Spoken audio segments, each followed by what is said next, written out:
Our Basic Education Minister Angie Motshekga is conducting monitoring and oversight visits to several schools in Randfontein. The oversight visits come as the sector is getting ready to welcome back pupils for the commencement of the 2022 academic calendar. For more on this story, let's cross live now to our colleague Mahlako Komane. Mahlako, what has the minister been saying this morning? Yes, indeed. Good morning to you, Desiree, and the viewers at home.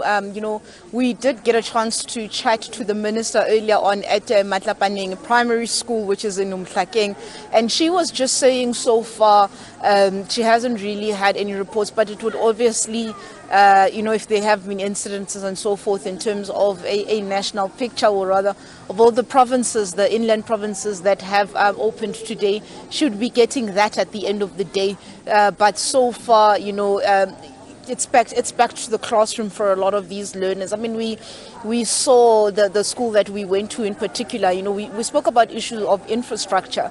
That is being obviously linked or related to the issue of admissions. We know that in particular Gauteng, there are challenges there when it comes to admissions, that some learners still don't have a school as of yet. The department working hard or trying to fill up those spaces, or find spaces rather. And that was what we spoke about, was what was the plan? Do they actually have plans to build schools in certain areas, especially these so-called high pressure areas? I mean, Pretoria North, that Centurion corridor, you look towards the Alberton area, a lot of them being urban areas where there seems to be a challenge in terms of being able to accommodate parents. She said that this was a conversation that was being had in the department, saying that she has been engaging with the Minister of Finance to, increase the budget, or to just, try and shift funds around, but also saying that she would be looking at talking to the Development Bank of South Africa as well,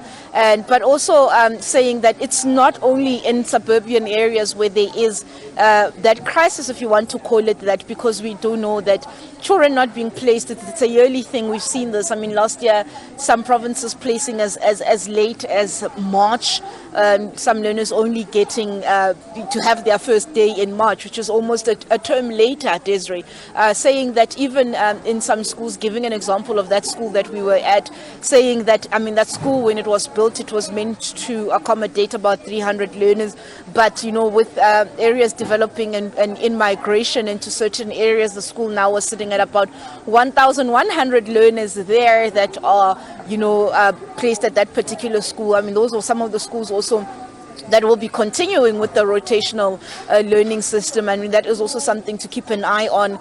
She did say for the next 2 weeks she is engaging with COCTA as well as Department of Health and the Command Council, just to see if they can reduce that 1 meter as it stands now to about half a meter, so that they can open up schooling. But also we spoke to parents, Desiree, that had come. They are also some of them excited, quite happy with their choice of school, but saying that for them it's really been tough having to be parent and teacher with the system of staggered attendance, where one day they're in the classroom, the next day they're not, that they've had to become teachers, and this for them taking its toll, and they are also concerned, and it's a question on their mind, is when will South African learners be back in the classroom full time, like some of their international counterparts. But I mean, at most schools, it is really is the first day. I'm just going to move out of shot and see. Mhlongo is just going to show you what's happening here. As you can see, I mean, there's also a delivery of groceries that has also come in. We did see a truck here coming in to bring, I suppose that is for the feeding scheme that takes place for meals for children. But most of these schools, as we drove here, you'll see the classrooms as well. Children are already there in the classroom. We saw, the schools following those protocols, or those COVID regulations, the sanitizing, the screening at the gates, and you see little ones with their new uniforms. Anxious mothers, some of them quite excited, a lot of grade ones, because the two schools that we have visited, those being primary schools. But it really is back to the classroom for inland provinces. On the 19th, I suppose similar scenes will play themselves out at the coastal provinces, where learners will then also be resuming with will resume with schooling for the 2020 academic year.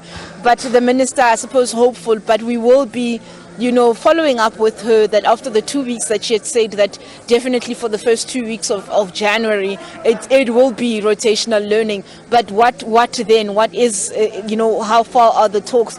Some unions also calling for children to go back because the gaps are already there. She also did admit, I think earlier on in the week, saying that they cannot continue with rotational learning without permanently damaging the system or permanently, damaging the futures of these children. So that will also be one to follow. But for now, the minister is also here at the second school. She will be donating school shirts as well as some tablets to the school and some learners here. But, for now, she is telling us that she's quite okay with the progress that has taken place, but also asking for the patience of parents that have not yet been placing that can the schools just settle down perhaps the first day so they can see who has accepted spaces, who hasn't, where they can actually fill up more seats and open up the classroom for those learners that are still sitting at home and those anxious parents that are not sure where exactly their children will be going, Desiree. I suppose that is the big question for now, continuing with rotational schooling or full capacity.